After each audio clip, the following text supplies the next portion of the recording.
যেরকম বাড়ির সামনে চায়ের দোকান হলে কতটা সুবিধা হয়, ওই যে ওটা মিঠুদির বাড়ি।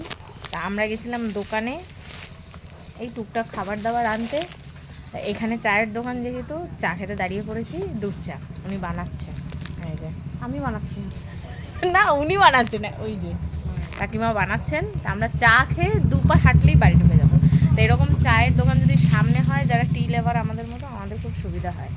আমাদের বাড়ির সামনে হলে সারা দিন চা খেতাম, সন্ধ্যেবেলায় চা, সকালবেলায় চা। লিভারটা নিয়ে 2 দিন বাদে হ্যাঁ, ওটা তো যেতেই হতো, ডাক্তার দেখাতে হতো। তো আমরা না গেলে ডাক্তারেরই বা খরচাটা উঠবে কী করে, তাই না?